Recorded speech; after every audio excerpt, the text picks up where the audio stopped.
But we begin with Robert Sherman on the ground in Tel Aviv. Robert, okay, we just heard from the president speaking at the White House as he left for Virginia on all of it. What more are you hearing on the ground in Tel Aviv?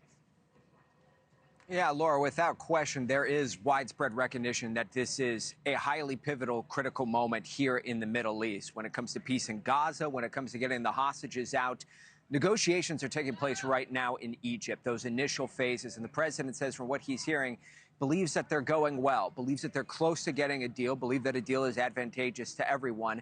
But still, there's a matter of negotiating that needs to happen. Nothing is a done deal until it happens, which is why you've seen Jared Kushner, Special Envoy Steve Witkoff, deployed to the Middle East in order to try and close any of those gaps that remain. And this has been described by the executive branch as largely being in two different phases of this deal, of these negotiations. The first part, the release of hostages, which Secretary of State Marco Rubio described as being in a more logistical phase. But then there's a broader conversation about governance of Gaza, day after Gaza.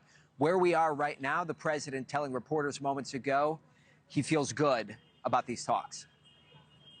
It's a great deal for Israel. It's a great deal for the entire Arab world, Muslim world, and world. So we're very happy about it. They're in negotiation right now as we speak. They've started the negotiation. It'll last a couple of days. We'll see how it turns out, but I'm hearing it's going very well. There are a lot of pieces to all of this, as you can imagine, Laura. Of course, getting the hostages out, top priority. We're here right now in Hostage Square, and there is this feeling on the ground here that optimism is building, perhaps more than we've ever seen before, but there's always skepticism with any kind of negotiations like this.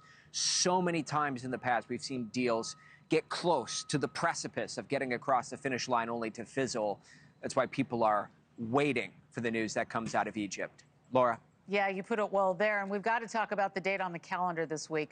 These high-stake talks come as Israel prepares to mark 2 years since the October 7th Hamas attacks. So I know that you're there in Hostage Square. How is Israel marking this somber milestone in the war? Big day there.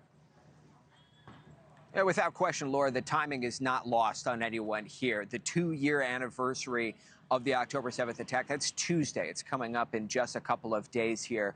Right now, this is all anyone can talk about in this country. This was the scene here where we are right now at Hostage Square last night, shoulder to shoulder packed, demanding the release of hostages, calling for the government to focus on getting the hostages out. It's anticipated you're going to see scenes like this all the way leading up to and including October 7th, potentially even until all of these hostages are released here. This is dominating every conversation here in Israel.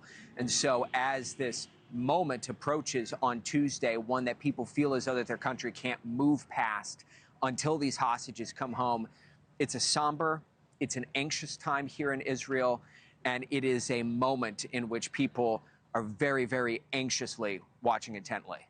Laura? So much on the line. NewsNation's Robert Sherman live in Tel Aviv for us. Thank you so much. We'll check back in with you next hour. Thank you for watching. Subscribe below and download our NewsNation app right now on your phone, and you will get fact-based, unbiased news for all Americans.